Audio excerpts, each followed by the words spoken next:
All right, everybody, welcome back to Cape Fear Calling.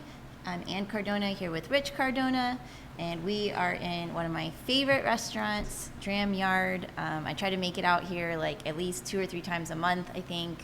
Vincent can attest. He's seen us here. We were here last night. We were here last night. Yes, we were here last night, making sure we were fresh up on whatever's going on the menu here. Vincent, could you tell us exactly where Dram Yard is located if people want to find it? Yeah, absolutely. So we're downtown Wilmington. We're at 101 South 2nd Street, so right at the corner of 2nd and Dock Street. Perfect. Yep, right in the heart of downtown. And if you've ever walked around here, you've probably seen it and been like, what is that? Because that's what kind of brought us in here. That's the general kind of consensus is people see us all the time, but they don't know what it is. So Yeah. hopefully this will help a little bit of that. Yes, it will. Yes. So we eventually made our way in here, and it was amazing. It does not disappoint. Something we were just talking about before the podcast, and I wanted to follow up on, is where does the name come from, Dram Yard? Yeah, it's funny because people think that we're related to one of the many other Dram establishments in town. I think it was just I didn't even know there a were happy others. accident. There's a couple. But, I'll let you find them on your own. No. But, happy accident. But we, it's based on the Dram tree, which I think some of the other businesses, there's one with Dram tree in the name. But the Dram tree was a tree on the river. I think it was, when I remember, I could be wrong, it was like a gnarly old willow tree. So it was very distinct. And when it was a port city, the Cape Fear was like a hard river to navigate. I think that's why it was called the Cape Fear. So they would see this tree, the Dram tree, and they would know that they were close enough to port that they could relax. They could have a dram, which is basically a nautical term for a shot of liquor. So they would all have a dram and relax because they were through the worst of it and they were someplace safe and they could chill. So we kind of wanted to because we have a big courtyard outside, we wanted it to be the Dram Yard, where the same vibe where, you're here, you can relax, kind of a calm port in the storm kind of deal. Yeah. So yeah, that's where the name came from. It is like that, though. I mean, she had been begging me to come here. Not like I was resistant. I was just like, I like what I like. And then Right. once we got here, I was like, dang, just the vibe. We were in that corner right over there, as a matter of fact. But people always do you know the story? Do you know the story? I'm like, no, I don't know the story. And there's a story that goes along with Dram Yard. So it's a very historic, very historic town, but this property's had a lot of stuff happen. At some point it was part of the church up there. It was a convent, but it was also an indigo factory or indigo dye plant. They would dye overalls and denim and things like that. Well, there was a circus in town. It was actually 100 years ago last year. We had a big party out in the courtyard for it. So there was a circus, and they had a procession that went down 2nd Street, and there was an elephant in the parade named Topsy. And then Topsy saw her reflection in these big plate glass windows that are basically the same as it's always been, and charged, thinking it was another elephant, and smashed into the building. And proceeded to cause all sorts of havoc. There's a map you can look up. I think it's in the newspaper archives. It was the trail that the elephant went on downtown. So it wasn't just here. It started here, and I think it kind of ended up close to here. I think down at the end of Dock Street. I think they caught her in the river. Yeah. But yeah, so it started here. The story is that she was spraying indigo dye everywhere and making a huge mess. Ran around and got in people's gardens and jumped in Greedfield Lake and things like that. So we have a lot of elephant-related decor, like the door handles. The logo of the restaurant is actually an elephant, too. It's very, stylized. Yes, it is. And then we've got a big wireframe, elephant up on the wall over there. So we like to honor the history of the property, especially. It's a fun story. Yeah. And supposedly happy ending. So, they said she got back on the train and went to the next town and it was all good. So I'm glad to hear it firsthand. Yeah. It makes it a lot better. So that being said, how long has Dram Yard been here? So we've been here for total about 4 years. We opened in 2019. So I'm not sure if you guys remember what happened in 2020, but something. Yeah. I don't even. No one talks about that. Yeah, no, it's weird. No, but we really started to pick up steam. We had been open for about 8 months, and then COVID hit and everything shut down. We were fortunate after a few months when like restrictions lifted a little bit, when we could do outdoor dining, we have that huge courtyard area outside. So we were actually one of the few restaurants downtown that were able to open early. Nice. Because we had so much space outside. So we kind of pivoted, and the inside of the restaurant turned into like the, you know, most nicely decorated break room / storage room in town. But we ran the gazebo bar, and we had a small menu out there. So we were able to, you know, keep going a little bit through COVID. And then we had to close for renovations, and we had some staffing things. So it's been for a while, people weren't sure if we were open or closed. Yeah. You know, it was hard to say because, you know, the inside was shut down. Not a lot of people really knew about the outside bar at that point. Yeah. So, you know, we started to build some regulars. People kind of the same deal. They would just happen to walk by. They would see the fire pits on or hear the music and wander up and be like, you know, what is this? I've never been here before. You know, a lot of our local regulars that we have, I think we really started to build those relationships during COVID. So I won't say like blessing in disguise because there was a lot of negative came from it, but we did, you know, we were able to kind of push through. And when we reopened this most recent time with Chef Joe, that was Valentine's Day of last year. And we were, I mean, pretty much sold out immediately for the first couple of weeks that we were open. People who had heard about us but not had a chance to be here before COVID, or people that had come before COVID, and you know, so it was really nice, like the support that we got, you know, from like the neighborhood and everything. And so yeah, the most recent iteration, it's been about a year and a half. Nice. Yeah. I'm glad you guys made it through. Yeah, I can imagine how challenging. I mean, I cannot imagine how challenging that must have been for the business. But I mean, it was definitely a challenge. But we, you know, a lot of good came from it too. I mean, and I have staff from the original team that stuck with me, you know, through COVID and everything. So, you know, some of the like the original people that opened this restaurant are still here even after all that, which was really great to have that knowledge and experience here with us. So amazing. Yeah.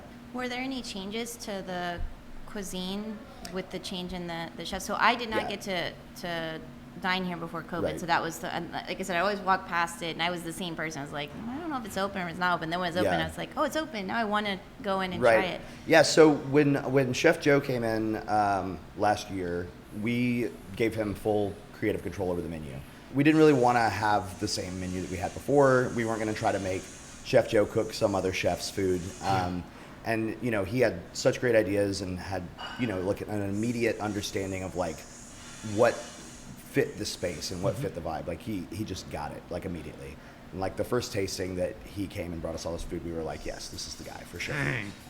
Yeah. So some of the stuff that he brought us is still on the menu, like the uni carbonara that I know you guys have had. That's the first thing of his that I tried, and I was like, oh man, it's gonna be like, I think our search is over, you know? So yeah, the menu has changed significantly since before COVID.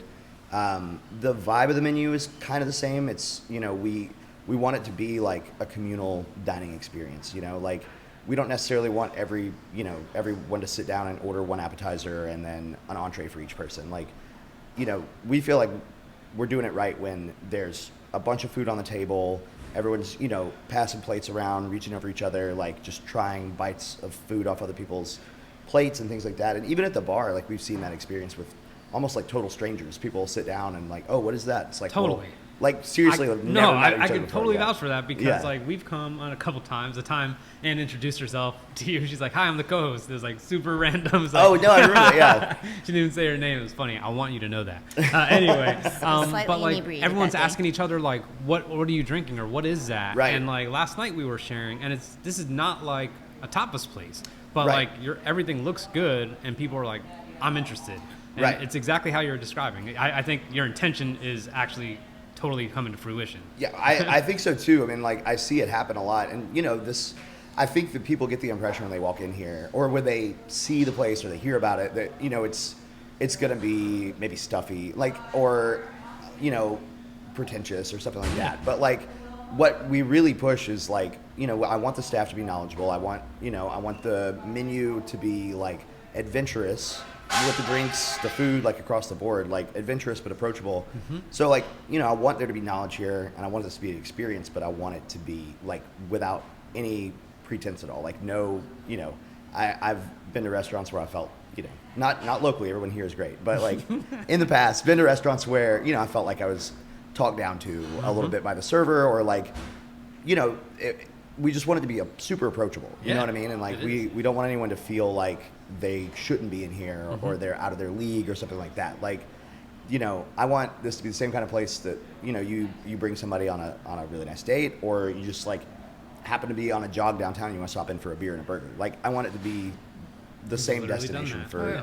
We grabbed brunch in the courtyard after a run one day. Oh yes, great. and brunch too. Yeah, that's it was killer. Okay, so we've been talking around it, but so tell us a little bit about the menu and the cuisines. Yeah, absolutely. What can people expect when they come in here? So, you know, like I said, I want it to be like adventurous. I want, and you know, Chef and I have talked about this. We want people to have a dining experience here that's not like anything else in town. You know, flavor wise, we do use, you know, local ingredients, but we aren't limited to only local ingredients.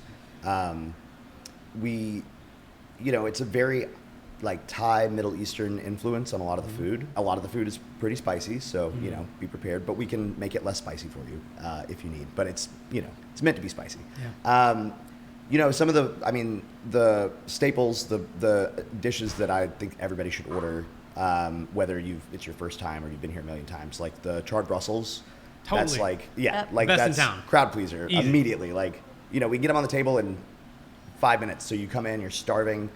There's, you know, this huge plate of Brussels, garlic fondue. The Brussels it's like, you know, a very like Asian inspired. They're tossed in like lime juice, palm sugar, Thai chili, fish sauce, like peanuts, garlic fondue. It's just like savory, sweet, tangy, a little spicy. It's like every good thing, you know, all at once. So it's a good introduction to the menu. It kind of like, you know, it's like the movie trailer version of the menu. It's like this is kind of the condensed version of all the different flavor profiles you're going to get to try, and like, you know, it's a good intro to the menu. The other one that I also suggest to everybody, appetizer or shareable wise, is the smoked trout dip, which is I don't know if we've had it yet, so it's on my list to try. It's an interesting one because, you know, it's people hear like dip, they think like a hot crab dip or something like that, but it's chilled. It's a smoked trout.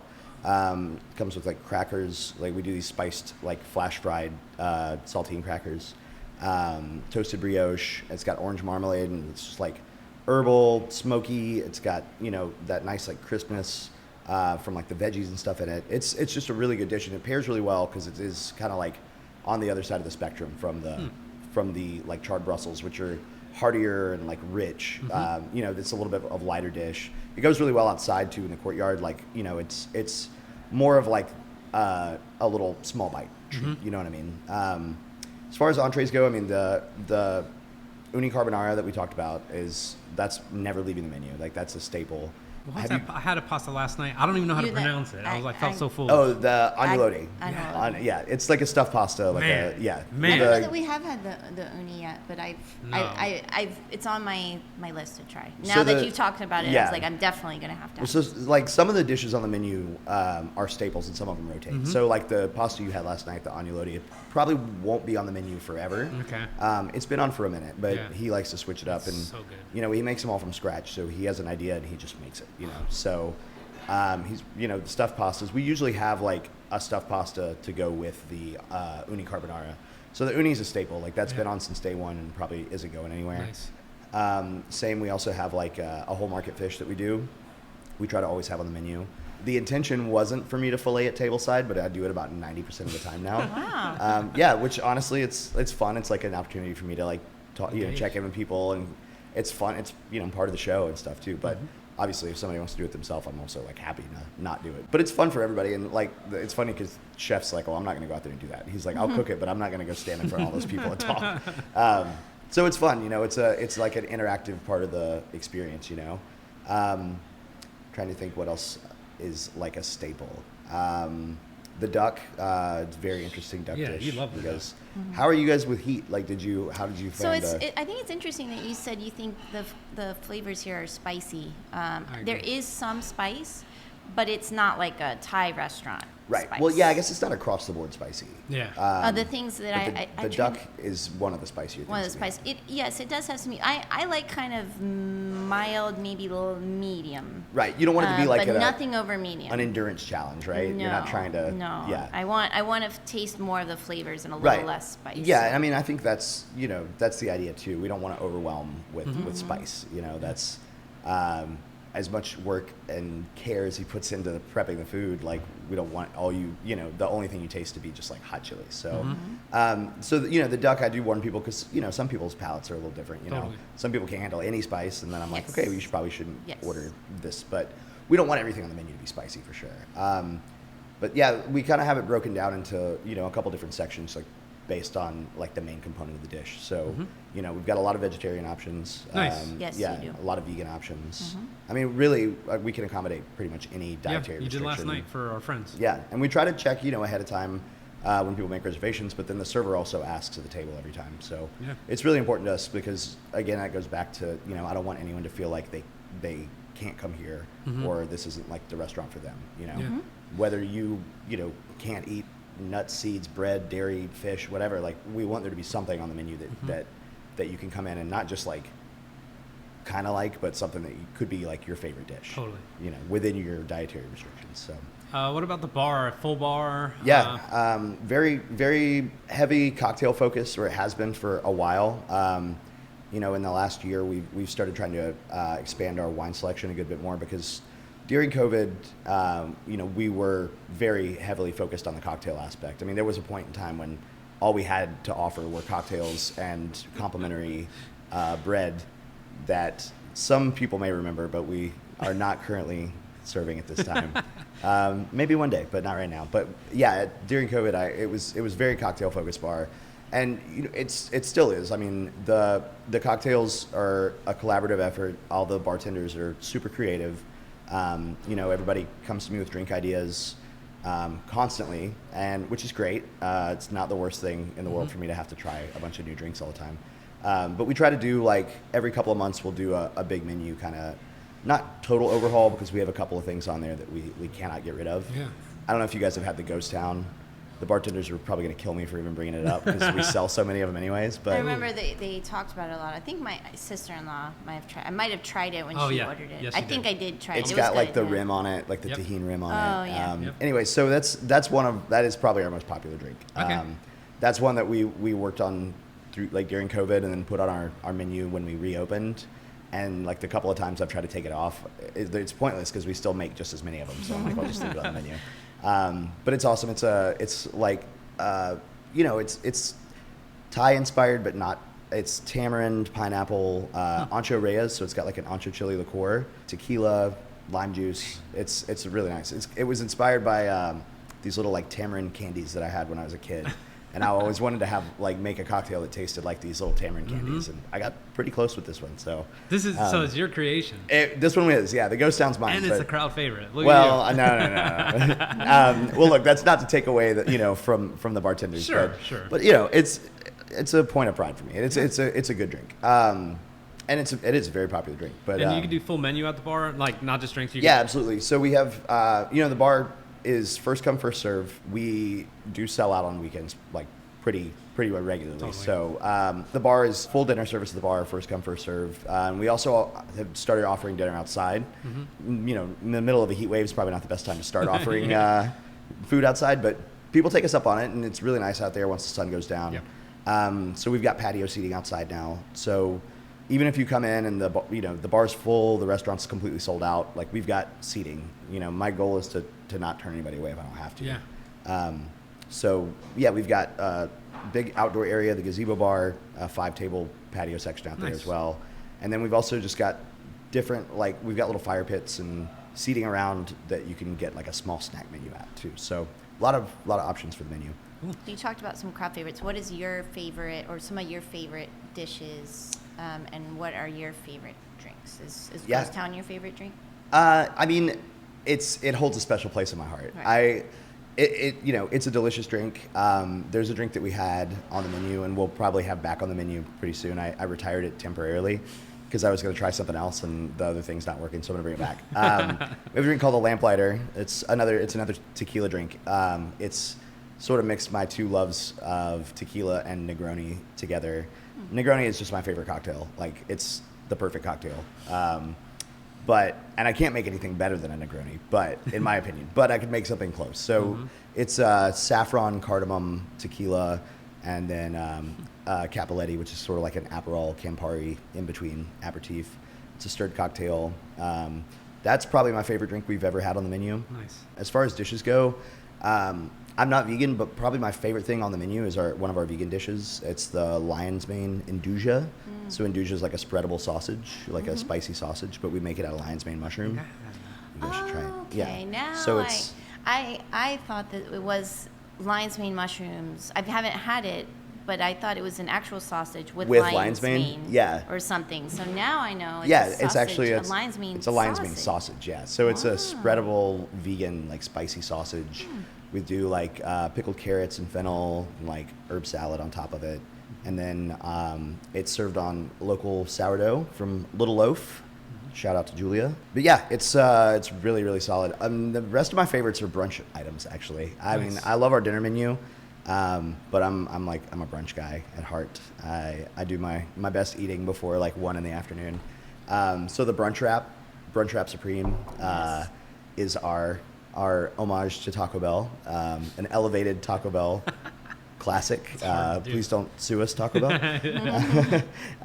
We did not use the word crunch in the tank. But so it's chorizo, eggs, poblano crema, wrapped, in the shell. It's got breakfast potatoes, like a cheddar mornay sauce.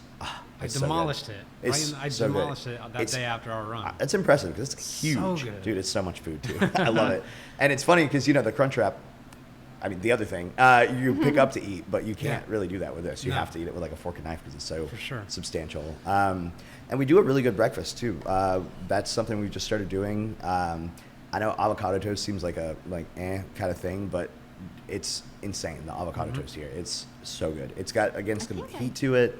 I can't remember if I got that here or not. Is it hollandaise or something? I don't. Oh, you probably had the crunchy lady. That was probably the crunchy. That, I think. I had a crunchy lady. The hollandaise eggs, ham, Gruyere. Yes. It's also on sourdough, so that's the crunchy lady. That's breakfast and brunch. That's again, it's very solid. So it's like a croque madame.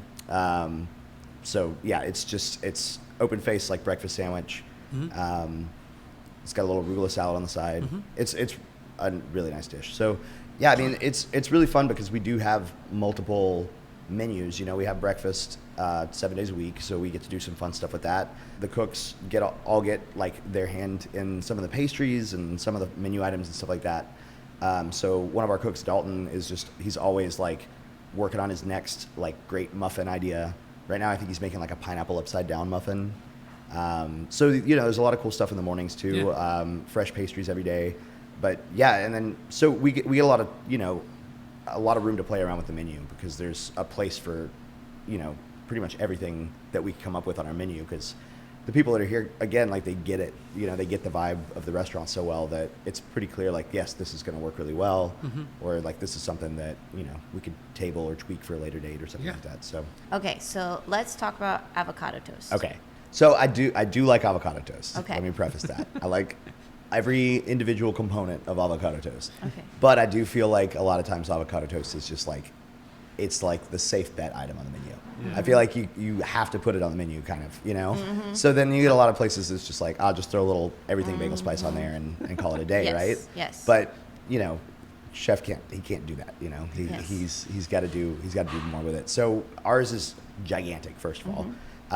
That's the theme here. It's like most of the food here is because it's meant to be shared. It's huge, like the whole fish is like takes up the whole table basically. But yeah, the avocado toast, we do, you can add a poached egg to it. We make a homemade like chili crunch. And then, I mean, it's still fairly simple, but it's a meal though, it's like there's a big herb salad or a big arugula salad on top. Does it have a crema on the top of it? Not normally, no. Okay. Sometimes. And maybe he got like wild one day. But Okay. it's got like that red, like the chili crunch stuff. Right. That's, I mean, again, it's got some heat to it. Right. I'm just trying to remember if I had, because I feel like I did, and I feel like I am very skeptical of avocado toast because I feel like they're all kind of the same. But every once in a while, I come to a restaurant and I'm like, they're like, I think you should really try it, and I'm like, oh, this is legitimately very good. Again, the menu like switches up sometimes. But we it try was to have very staples. good. But well, good. I'm glad. Yeah, It was very good. I'm a big fan of all of our menu items, honestly. But yeah. Couple questions about, you mentioned how busy it is. We can confirm it gets busy. It's great. And not like there's a dead time, but like if people were like, look, I want to try it out and I don't Right. want to fight the crowd or whatever, what might be a good time or day to come? I would say Thursday evenings right now are the easiest to get into, followed by probably Sunday nights. Sunday nights? Yeah. Okay. Saturday brunch, if you want to try brunch right now, I think a lot of people don't even realize we're open on Saturdays for brunch because it's not that busy. Yeah. So great time to come in and try it out. Man, the farmer's no market's wait at right all. there. And the farmer's It's market. cool. I know. Like, yeah, we did that. Yeah, I mean it's perfect. You know, you go do some shopping, you come over here. I mean, you really you come in beforehand for coffee, you go do your shopping, you come back after for brunch. It's great. So yeah, like Thursday night, Sunday night, Saturday mornings, really easy to get in here right now. But yeah, surprisingly, like Wednesdays we get slammed. Fridays, Saturdays, always recommend reservations. So yeah. When we were looking for parking yesterday, by the way, they have valet, and Yes. it's a good deal in my opinion. I won't say the cost because I might change, but it's good when you don't want to try and get a ticket. It's one digit. It's a single digit number. There Let's you put go. it that way. There you go. Yeah, and it is. It's super helpful. And so again, I don't think it's something a lot of people know about, but you can literally just roll up. You know, we've got insured, licensed valets. Unless you have like a $500,000 car, they'll park your car. They can't park a car that expensive. Why they didn't park ours that yeah, time. yeah, I'm that just must be it. Yeah, leave the Maserati at home, but you know, you can bring your junk car now. But yeah, it is a very good deal. Anytime you're here to eat or drink, whether you're at the restaurant or outside in the gazebo bar, you know, it's available for you. So before I sidetracked us about the parking, so I was looking for parking yesterday, and then I saw, this is attached to, it's Arrive Hotel. Yes. Boutique hotel, and it looks amazing, but I saw like signage on a building or two down from here. Yeah. And I was wondering if there's like expansion happening. There is, yeah. So currently, we have 34 rooms in our hotel. The hotel opened originally with the restaurant 4 years ago, but closed a lot longer than the restaurant was. So the hotel had kind of a facelift and came back February of this year. And yeah, 34 rooms right now, but we are expanding. So the building used to be the old Riverwalk Hotel. Okay. It was at one point was a part of the hotel, but it never actually opened. So we've had to do some renovations on that. I believe it's another like 13, 15 rooms, something like that in there. And then long-term plan is a third building, and I don't know how much I, can or should talk about, but This is all hypothetical. it's until I see guys in hard hats here, it's hypothetical. But there are plans for continued expansion and even more rooms across the street. So, but yeah, right now a 34-room boutique hotel. I've never considered this to be a hotel restaurant. You know, I know it sounds No, like it's not. No, it kind of doesn't feel that way. buzzwordy, but I feel like it's more of like a restaurant that had a hotel. The hotel's amazing, and they put a ton of work and care into it. But we're not like a continental breakfast kind of place. No. And it's fun because as somebody lives here in Wilmington, you can come down and like staycation. You're right in the middle of downtown. You've got 2 great bars, a restaurant attached. You're in walking distance, everything. So it's a great spot, and I think people are catching on. The hotel's starting to get booked up as well, especially when there's like concerts and stuff in town. Yep. I mean, Fish was just here 2 days ago, and When Dave Matthews happened already? Dave Matthews was maybe a month or so ago. The Incubus is here? Incubus. Incubus stayed here. I couldn't tell anyone before they stayed here, but Nice. Did yeah. they come to the restaurant? They did for breakfast, yeah. Dang! Yeah, I know. I didn't get to meet them, but some of the people did. I know. It's cool, we've had some cool guests come through here, especially like when there's film industries in town. We got to I did a little bit of bragging. We got to do a Oscar celebration dinner for Jessica Chastain when she won. Wow. She found out that she won, I think, while she was here. Or no, she found out she won some other award. Anyways, when she won the Oscars, they called us and said, we want to do like a celebration dinner at the restaurant. Can we, have the restaurant for a night? I'm like, yeah, of course. Why? Yeah, who would say no to that? So yeah, it was really cool. It was a really fun experience, and they were, awesome people. It was for for the Tammy Wynette movie that she did, but then she was also here filming George and Tammy. So there was a lot of activity. So when hopefully this, writers or the SAG strike gets resolved and we get some of that business back here, because it's a lot of fun, Yeah. I feel like it's funny. We always joke we have like a pet celebrity, because usually it'll be like one or two people that come every 3 times a week for like a month and then they're gone forever. Oh man. yeah. So, but it's fun, Yep. So if you want to, potentially rub shoulders with celebrities, is the place to be. There you go. There's a big draw for Dram Yard. There's a lot of people Right? come to Wilmington, and people don't realize there's celebrities filter through here. And, Yeah, it happens. It's cool because my staff, again, they're super professional, so we don't get too starstruck. Or if we do, we keep it private. I've been starstruck before here, but I have to play it cool too. We didn't get to ask one of our favorite questions, which is Wilmington. Why do you think Dram Yard was chosen to be opened in Wilmington? Yeah, I can tell you pretty certainly why, actually. So I've talked to some of the ownership about it. We do. I think I'll real quick clear up the thing. I think there is a little bit of misconception that I've had people ask me or mention to me that the new ownership. This is actually the same owners that we've had since we first opened. Okay. So some of the middle management has changed and stuff like that happens, but same ownership it's always been. And he comes out here pretty often. He being like the main guy, but ownership comes out here pretty often. And I think the boring business reasons are one thing. It's like obviously it's an up and coming town. It's grown a lot over the last 5 to 10 years. Even I moved here about 6 years ago, and I've seen a big difference since the time I moved here. So even more. But I think the more personal reasons are that you come out here to visit and people fall in love with the place. Totally. It's such a cool vibe here in Wilmington. I ended up here kind of by accident. And Where from, by the way? Atlanta. Oh, okay. So Atlanta's cool too. But Atlanta, it's it's It ain't this. It's not this exactly.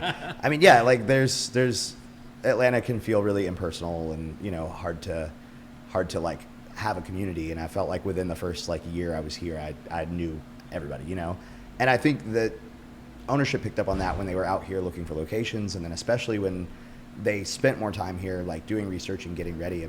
They had their local spots. They had their local coffee shop where everybody knew them. They had their local restaurant that they were regular at. Just in the few months they were here, they felt that sense of community, and they were like, we have to open a spot here.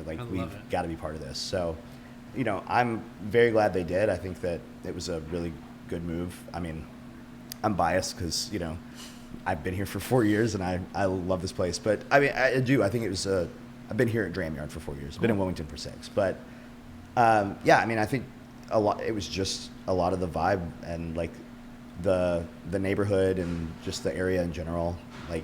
So close to the beach. Yep. It's not far from other cool cities and stuff like that. And then Okay. I just had the owners. I think, are they from San Diego? For some reason, I feel like somebody told me that.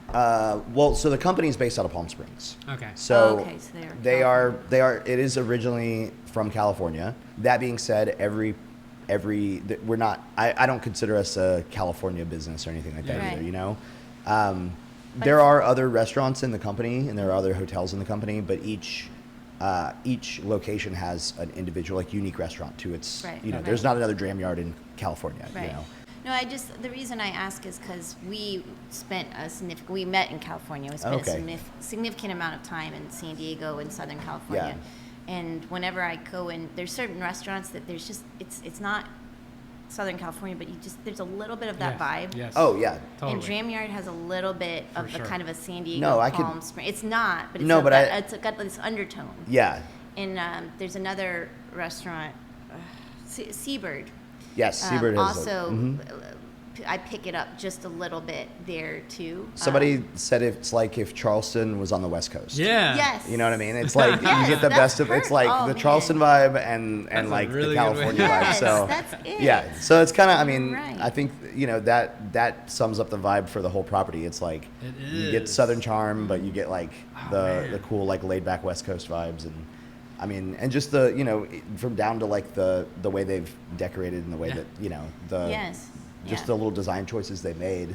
This restaurant, I think, no matter how it were decorated, would be a cool space. But it's really easy to come to work every day. Yeah, and this it's great. That's beautiful. So last question we always love to end with is your preferences, like businesses that you feel are reputable here in Wilmington, Yeah, that absolutely. maybe we should go stop by at, and it doesn't necessarily have to be a restaurant, but of course it can be a coffee shop, or I think I joked with you yesterday, like a doggy daycare that you're Right. like, this place is Yeah. legit. Yeah, like, exactly. We'll totally go, but we love supporting small businesses. That's Yeah. the entire premise of this podcast, and just, educating people about the Cape Fear area. It's like Wilmington mostly, but like we can expand. But anything come to mind for you? Yeah, definitely. I mean, so I would be, I have to, Sure. Just I have to shout out some of my employees Yeah. that have their own little businesses, Nice. side hustles. I don't mean little business in like a derogatory way. Yeah. If anyone's listening. So just a couple. Make It Crispy is a micro bakery run by Chris, one of my employees. They sell their baked goods, I know, at 24 South, which is another place that I'd like to I have rep. stuff there. Okay. So most of the delicious like baked goods and pastries that you get at 24 South are from Make It Crispy. CHRISPY, if you're looking that up online. So good. Another employee has just started a sailing business. So Okay. Surprisingly, the name Wilmington Sailing Company wasn't taken already. So check that out. It is taken now. If you are a sailboat enthusiast or just curious about sailboating, I'm going to have her take me out one day, and hopefully I come back from that trip. We'll see if I've been a good boss or maybe not. We'll come with you. Yeah, make it a company outing or something. You guys could do a mobile podcast on Yeah, the boat. we can. Yeah, That would We be will. great. And then just the last of my employee business I'm going to rep is one of my employees, Nicolette, is a wonderful photographer. If you look at Nico, Niko, Nico in Focus, you can see some of her work. She sells prints around town at markets. She will do like wedding pictures and just whatever you want. She takes a lot of our pictures here on property. So a lot of the pictures you see on our Instagram are from her. So she's great. As far as other local businesses, The Half is probably one of my favorite What's that? local I don't businesses know right now. this. You haven't? Okay. So The Half is a sandwich shop. It's on Red Cross Street. It's where it used to be Detour Deli, which was like local favorite. Rest in peace, Detour Deli. It's like walking distance to my house, so I'm there Nice. all the time. Like I wake up on Monday mornings on my off day, like I gotta have one of these sandwiches. Yes, that's what I wanted to ask. Like on your off day, well, what do you like? Yeah. What's your favorite? What do you get there? So I get, they have a lot of really good vegan options. Again, I'm not vegan, but I'm vegan curious. I like to try vegan foods. So I really like a Reuben. They have basically like a vegan Reuben. It's like a chipped tofu, like melted vegan cheese and like the spicy dressing on it. But they have a non-vegan version of it as well. It's like a turkey Reuben. It's amazing. So the Rachel, the Harvey is like, it's kind of simple, but not in a bad way at all. Yeah. It's like, it's just really amazing sandwiches. I always plan to eat half and then I eat the whole thing. That might be why they called it that. I don't know. Yeah. But yeah, good beer selection, great people running it. And then the Starling Bar is another, over in the Cargo District is another business that I we've like to support. only seen a couple. We have not like really put ourselves in there, but yeah, we'll see. definitely That's check why it out. you gotta talk to people like me because Exactly. we know. But basically, it's like my employees also work at like 5 other places. So, but yeah, Starling is awesome. Really good cocktail bar. Some of my bar staff works over there as well. Sweet. So it's kind of we're not like a sister bar, but we send people there. They send people our way.